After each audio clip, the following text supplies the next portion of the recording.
साथियों, जय भोलेनाथ। आज का हमारा ज्योतिष का कार्यक्रम कर्क राशि वालों के लिए। साथियों, आज के वीडियो में आपको हम 3 प्रश्नों के उत्तर देने वाले हैं। आपके साथ में क्या हो चुका है।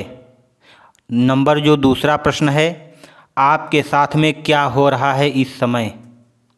साथियों, जो तीसरा प्रश्न है, आगे क्या होगा बचे हुए दिनों में। साथियों, अगर ये तीनों प्रश्नों के उत्तर आप सुन लेते हो, समझ लेते हो, तो आपके जीवन से अंधकार दूर हो जाएगा। साथियों, आपका जीवन, आपकी ज़िंदगी में चमक आ जाएगी। तो नमस्कार साथियों, मैं मुकेश शास्त्री और आप देख रहे हो मुकेश नॉलेज।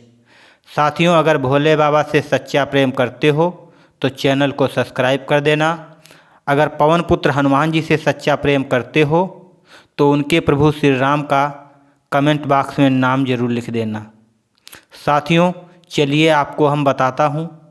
साथियों, आपकी कर्क राशि है। कर्क राशि का सबसे पहले हम जानते हैं ग्रह कौन सा होता है, इसके देवता कौन से होते हैं। साथियों, कर्क राशि का ग्रह चंद्रमा ग्रह होता है और इसके आराध्य देवता चंद्रदेव हैं। आपके राशि के जो मेन मालिक हैं वो स्वयं भोले बाबा हैं। साथियों, शायद बहुत ही लोगों को पता होगा और कुछ लोगों को नहीं पता होगा कि आपके राशि पर शनि महाराज की ढैया चल रही है। वो कब से शुरू हुई थी? 24 जनवरी 2022 से शुरू हुई थी। साथियों, समाप्त कब होगी वो भी बताऊंगा भी। तो आइए जान लेते हैं। ऐसा तो नहीं है आपके जीवन में उथल पुथल मचा हुआ है। अगर कुछ पॉइंट है मैं बताने जा रहा हूँ, अगर ये पॉइंट आपके जीवन में दिखाई पड़ रहे हैं तो ये समझ लेना कि आप शनि महाराज के ढैया की चपेट में चल रहे हो। नंबर 1, परिवार में मनमुटाव या कहासुनी या विवाद में झगड़ा या दुश्मनी, ये हैं शनि ढैया के लक्षण। नंबर जो दूसरा है, आपके मार्ग में बार बार बाधाएं आना। कार्य करते हो लेकिन बिगड़ जाता है, पूरा नहीं होता है। या जो भी व्यापार कर रहे हो, जो भी कमाई का साधन है, उसमें बार बार बाधाएं आना, अड़चनें पैदा होना। नंबर तीसरा है, आपके व्यापार में, आपके कार्य में बार बार घाटा होना। ये भी ढैया के लक्षण हैं। नंबर 4 जो है, आपके ऊपर कर्जा। ऐसा नहीं कि सरकारी ही कर्जा हो, प्राइवेट भी कर्जा हो सकता है या रिश्तेदार नातेदारों का कर्जा हो सकता है। साथियों, जो नंबर 5 है, चोट लगना या एक्सीडेंट होना, शारीरिक कष्टों का सामना या कोई बड़ा रोग होना या बार बार बीमार पड़ना, ये हैं शनि के ढैया के लक्षण। अगर ये लक्षण आपको दिखाई पड़ रहे हैं तो ये पक्का समझ लेना आप ढैया की चपेट में चल रहे हो। साथियों, अब सबके मन में सवाल ये आता है कि इससे हमको मुक्ति कब मिलेगी। साथियों, मुक्ति आपको 2 प्रकार से मिलेगी, एक नहीं 2 प्रकार से। साथियों, तो आपको बता दूं कि 29 मार्च 2025 को शनि महाराज आपके ऊपर से प्रभाव खत्म कर देंगे पूर्ण रूप से। लेकिन साथियों, इसके पहले 2 महीने पहले आपको असर दिखना शुरू हो जाएगा, क्योंकि 29 मार्च 2025 तक आपका जितना भी नुकसान किया है उसकी भरपाई पूरी ज़रूर करेंगे। लेकिन साथियों, अभी 4-5 महीने बचे हैं।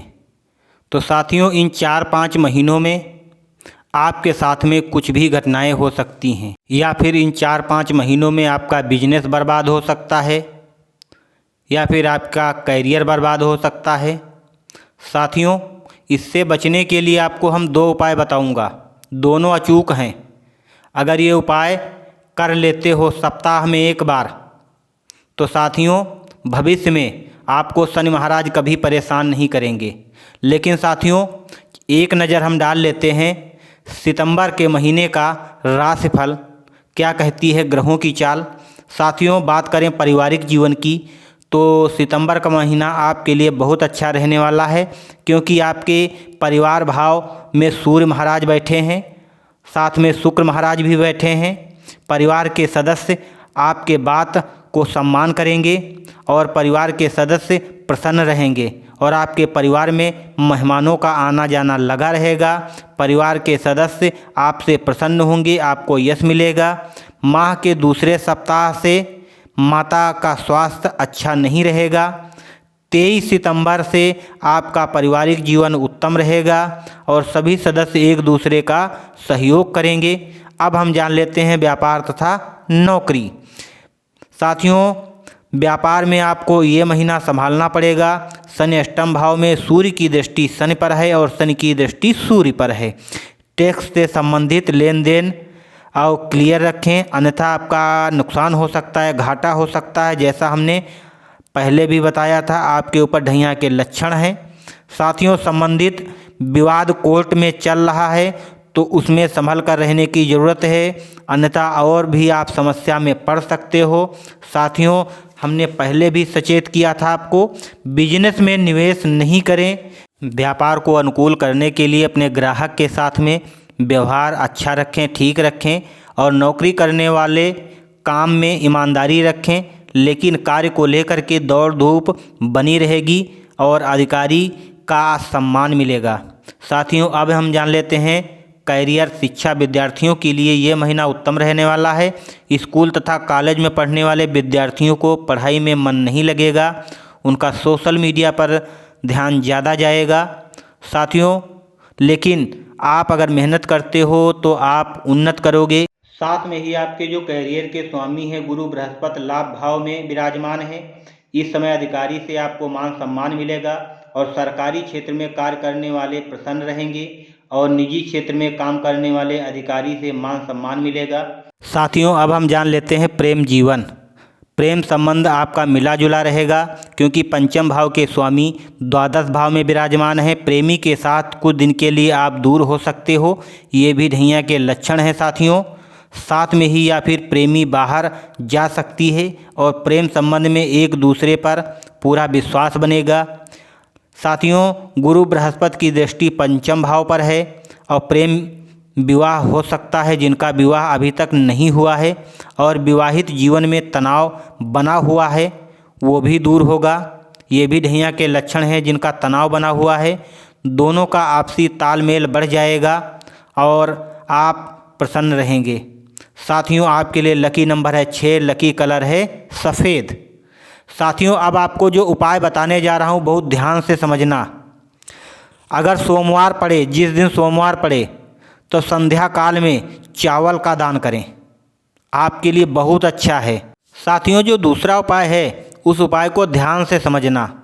साथियों, शनि महाराज सबके ऊपर दृष्टि डाल चुके हैं, देवताओं को नहीं बख्शा है, लेकिन साथियों ये पवन पुत्र हनुमान जी से हमेशा हार जाते हैं, इनके ऊपर कभी विजय नहीं प्राप्त कर पाए हैं। तो साथियों, आपके ऊपर जब भी संकट आए तो इन्हीं का सहारा आपको लेना चाहिए। सप्ताह में एक दिन चयन कर लेना है, चाहे शनिवार या मंगलवार। अगर 10 मिनट का समय आप नहीं निकाल पाओगे तो साथियों आप अपने जीवन में कुछ नहीं कर पाओगे, आपके जीवन का धिक्कार है।